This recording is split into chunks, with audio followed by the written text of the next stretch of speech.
నమస్తే అవధాని ఛానల్కి స్వాగతం. నేను చేసిన వీడియోలు మీకు నచ్చినట్లయితే లైక్ చేయండి, షేర్ చేయండి, సబ్స్క్రైబ్ చేయండి. అట్లాగే బెల్ ఐకాన్ మీద నొక్కితే నేను అప్లోడ్ చేసినవన్నీ మీకు సమాచారం అవుతుంది, చూడొచ్చు, కామెంట్ చేయొచ్చు. పార్టీలు మారిన ఎమ్మెల్యేల పరిస్థితి. ప్రస్తుతానికి ఒక రిలీఫ్ వచ్చింది తెలంగాణలో.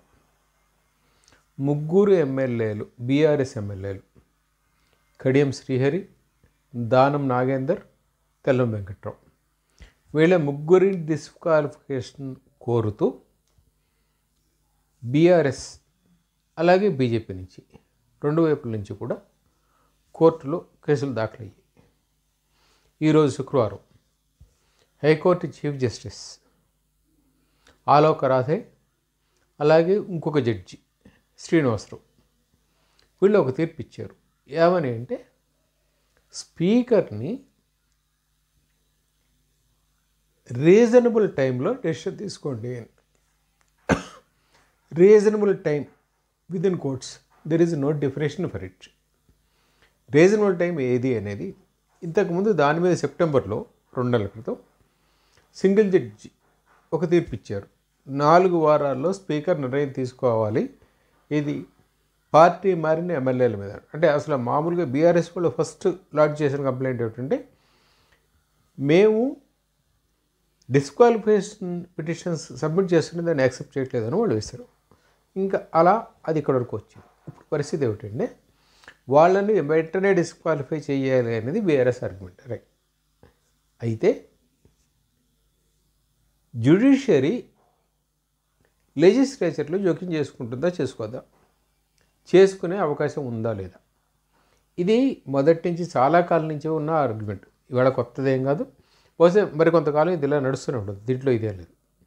ఎందుకంటే ఎవరి సుపీరియారిటీ వాళ్ళు ఫీల్ అవుతూ ఉంటారు. Nobody will accept the intervention by others.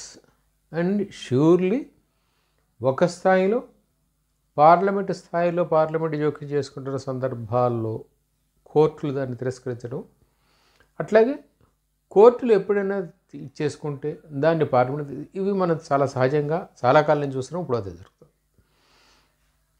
అయితే బీఆర్ఎస్ వాళ్ళు అంటే తమ పార్టీ వీడి వెళ్ళిపోయిన వాళ్ళని డిస్క్వాలిఫై చేయమని అడగడం తప్పు కాదు, కానీ గతంలో వాళ్ళు ఏం చేశారు, ఇది చర్చకు వస్తుంది సహజంగానే. ఇప్పుడు బీఆర్ఎస్ మొదటి టర్మ్లో కానీ రెండో టర్మ్లో కానీ కాంగ్రెస్ పార్టీ నుంచి కానీ మిగిలిన పార్టీల నుంచి కానీ చాలామంది ఎమ్మెల్యేలకు తీసుకోవడం కాదు, అసలు పార్టీ లెజిస్లేచర్ వీటిని విలీనం చేసుకుంది, లెజిస్లేచర్ వింగ్ని.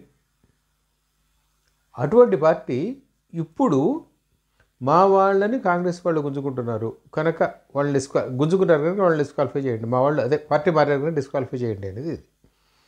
వాళ్ళు చెప్తున్న ఇంకొక ఇది ఏమిటంటే, అంటే కోర్టులు కనుక వెంటనే నిర్ణయం తీసుకోకపోతే, స్పీకర్ని వెంటనే నిర్ణయం తీసుకునేలాగా ఆదేశించకపోతే మరికొంతమందిని వాళ్ళు గుంజుకుంటారు.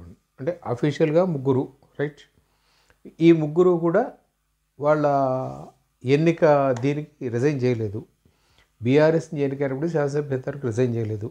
కాంగ్రెస్లో చేరారు, కాంగ్రెస్లో యాక్టివ్గా ఉన్నారు, రైట్. అంటే ప్రైమరీగా ఇక్కడ వచ్చేది ఏమిటంటే, do they have the membership. బహుశా అది ఒక క్వశ్చన్ వస్తుంది. దాన్ని ప్రూవ్ చేయడానికి కాంగ్రెస్ మెంబర్స్గా వీళ్ళు ఆల్రెడీ మెంబర్షిప్ తీసుకున్నారా లేదా, ఇదా బహుశా ఇవన్నీ వస్తాయని కూడా తర్వాత maybe it may come the arguments. ఇది బహుశా స్పీకర్ ముందు కనుక ఆర్గ్యుమెంట్ వరకు వస్తే నాకు తెలిసి ఎప్పుడూ కూడా, అంటే అట్లీస్ట్ నాకు గుర్తున్నంత వరకు వైఎస్ రాజశేఖర రెడ్డి హయాంలో ఒక 10 మంది అప్పుడు తెలంగాణ రాష్ట్రం టీఆర్ఎస్ ఎమ్మెల్యేలు కాంగ్రెస్లో చేరారు. వాళ్ళు అఫీషియల్గా చేరారా అంటే it's not official, it's unofficial totally, but officially they are they. అట్లా అంటే on paper there is nothing, but they are active in that party. అట్లా జరిగి దాని మీద ఒక అంటే ఆ టర్మ్ అయ్యే వరకు కూడా వాళ్ళు అలాగే ఉన్నారు.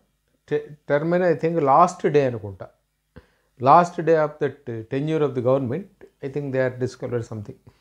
అదేదో నిర్ణయం వచ్చింది, ఏదో నాకు స్పెసిఫిక్గా గుర్తులేదు. కానీ బీఆర్ఎస్ 2 టర్ముల్లో కూడా కాంగ్రెస్ నుంచి చాలామంది చేర్చుకున్నారు, వాళ్ళని వాళ్ళ దగ్గరే ఉంచుకున్నారు, వాళ్ళకి మినిస్టర్స్ కూడా ఇచ్చారు. మనకి ఫస్ట్ టైంలో అలా మినిస్టర్గా అయినవాడు తెలుగుదేశం నుంచి ఎన్నికయ్యి సికింద్రాబాద్ శాసనసభ్యుడు యాదవ్. తర్వాత సెకండ్ టైంలో సబితా ఇంద్రారెడ్డి. వీళ్ళిద్దరూ కూడా ఒకళ్ళు తెలుగుదేశం నుంచి ఎలక్ట్ అయ్యే మినిస్టర్ అయ్యారు, వెంటనే ఇంకొకళ్ళు కాంగ్రెస్ నుంచి ఎలక్ట్ అయ్యే మినిస్టర్ అయ్యారు. సో వీళ్ళిద్దరూ ప్రస్తుతం అదే పార్టీలో ఉన్నారు, ఆ బీఆర్ఎస్లోనే ఉన్నారు. సో అంటే ఇదంతా ఎందుకు వస్తుంది అంటే స్పీకర్ని నిర్ణయం తీసుకోమని ఫోర్స్ చేసే పరిస్థితి ఎప్పుడూ ఉండదు. రీజనబుల్ టైం అని చెప్పి కోర్టు వాళ్ళు చాలా గౌరవంగా పక్కకు తప్పుకున్నారు. నా వరకు నా అభిప్రాయం అయితే అంటే ఈ టైంలో డిసైడ్ చేయండి అని కింద కోర్టు ఏదైతే చెప్పిందో దాన్ని పక్కన పెట్టేసి రీజనబుల్ టైం ఎవరు డిసైడ్ చేసుకోవాలి? Only speaker can decide, not even chief minister. ఎందుకంటే speaker's post is beyond this cabinet, this one. Speaker can decide whatever he feels is reasonable. He may feel the entire 5 years tenure may not be reasonable. He may feel tomorrow might be reasonable. That all depends on Speaker's prerogative. Whatever he decides, ఆయన ఎలా అనుకుంటే అలా మాత్రమే జరుగుతుంది, ఇంకెలాగా జరగదు. కనుక party మారిన శాసనసభ్యులు కానీ రేపు పొద్దుట మారబోయే శాసనసభ్యులు కానీ ఎటువంటి ముప్పు రాకపోవచ్చు. అవధాని.